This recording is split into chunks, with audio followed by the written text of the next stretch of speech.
Hey there, Joy Seeker. Welcome back to Find the Joy with Jen. If you're LDS and you're going through a divorce, it can feel incredibly isolating, not just because your marriage is ending, but because of everything else that comes with it. The temple covenants, your faith, your identity, your place in your ward, and sometimes even your sense of belonging. Many people ask questions like, did I fail? Is divorce even allowed in the church? What happens to my temple ceiling? And will I ever find love again? If you're asking those questions, you're not alone, my friend. Today, I'm going to talk openly about LDS divorce, faith, healing, and moving forward. We'll talk about why divorce can feel so different in the LDS community, what the church actually teaches about divorce, what happens with temple covenants, and how dating works after divorce, and most importantly, how to rebuild your faith and your life. If you're new here, make sure you subscribe to my channel so you don't miss any future episodes. My goal on this channel is to help people navigate divorce with faith, healing, and hope. I'm so glad you're here, friend. All right, let's get into it. Why does LDS divorce feel different? Divorce is painful for everyone, but many Latter-day Saints feel like divorce hits differently. And there are a few reasons for that. I get it. First, from the time we're young, we're taught that marriage is eternal. We talk about the ceiling in the temple, building eternal families, and creating a life that lasts forever with your family. Those teachings are beautiful and powerful, but when a marriage ends, it can leave people wondering, what happened to the plan I thought God had for me? Second, church culture can sometimes make divorce feel like failure, even though it shouldn't. Many people feel embarrassed sitting alone at church, going to activities without their spouse, or answering those uncomfortable questions from ward members.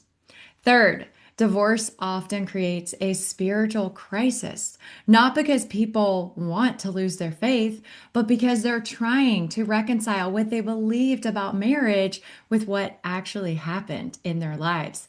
That tension can shake you deeply. And there's something really important to remember here. Divorce will change your life, but it does not disqualify you from God's love or his plan for you.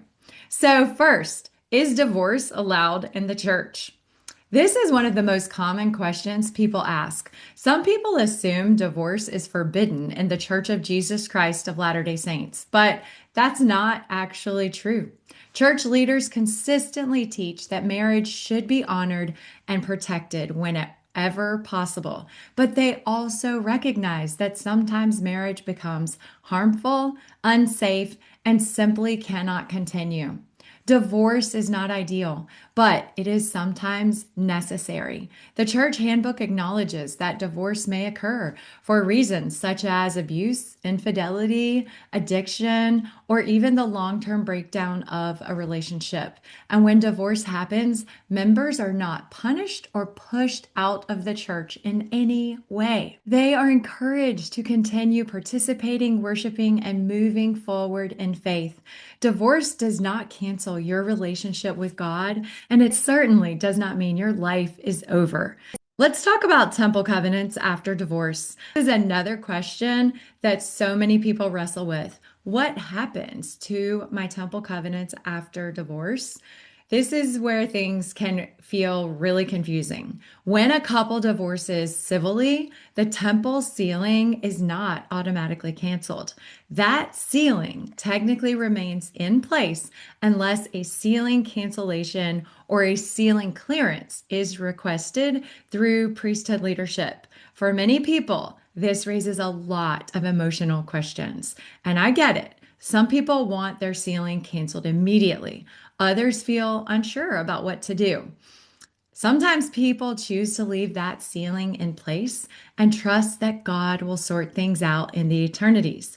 The reality is, we don't have every answer here in this life, but what we do know is that God is perfectly just and perfectly merciful. No one will be forced into an eternal situation that is unfair or harmful or even unwanted. God knows every detail of our lives, and He will work things out in ways that are more compassionate and wise and loving than we can currently understand. Sometimes faith means trusting God with the questions that we don't yet have clear answers to.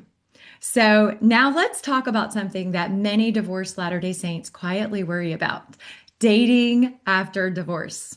Dating after divorce, especially in midlife, can feel really awkward, especially in the LDS culture. Some people feel like the dating pool is tiny.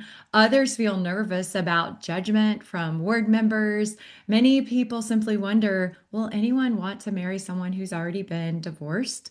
And the answer is yes. There are so many faithful, wonderful people who are divorced and still looking for companionship.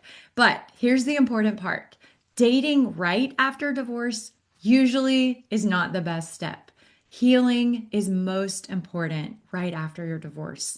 Taking time to process that marriage, understand what happens, and grow emotionally and spiritually, and really heal from all of the events that happen in that marriage that's ended will make all the difference in your future relationships. The goal isn't just to date again. The goal is to become the kind of person who can create a healthier relationship the next time. When healing comes first, dating becomes much healthier and more intentional. For many people, the hardest part of divorce isn't the legal process. It is this spiritual rebuilding that comes afterwards. Some people struggle to attend church at all. Some people feel really angry with God, and some wonder if they misunderstood the inspiration and revelation they received about that first marriage. Those questions are real and they deserve compassion. Faith after divorce often looks different than what it did before. It may be quieter, it may be more personal, less about appearances and more about a genuine connection and relationship with God. Sometimes faith after divorce is simply saying, Father in heaven, I don't understand everything that has happened, but I'm willing to keep trusting you and walking forward in faith. And that willingness is what is most important, because God is not waiting for you to have perfect faith. He is walking beside you while your faith is being rebuilt. Many people discover that their relationship with the Savior, Jesus Christ, actually deepens after divorce. It becomes more real, more honest, more personal, more forward moving. If you're navigating divorce as a Latter-day Saint, I want you to hear this clearly. Your life and your story is not over. Your faith is not ruined, and your future is not limited by your past. Divorce is painful. I know, I have been there. I've gone through it myself, but it can also become a season of profound growth and healing. Many people discover strengths that they didn't know they had. They rebuild their lives, they deepen their faith, and sometimes even create relationships in their future that are healthier, better, stronger, deeper than any relationship they've ever had before. I know that is possible for you, my friend. God still has a plan for your life, even if it looks different than what you originally expected. Thank you so much for being here, friends. If this message has helped you feel a little less alone in your journey, I would love for you to do two things. Make sure you're subscribed to my channel so you don't miss any future episodes about faith, healing, and rebuilding after divorce. And second, share in the comments what has helped you most in your healing journey. Your experience may help someone else who is struggling right now. And remember, even after divorce, joy is still possible, my friend. And if you want deeper support navigating divorce, relationships, or rebuilding joy in your life, I would love to work with you and be your life coach.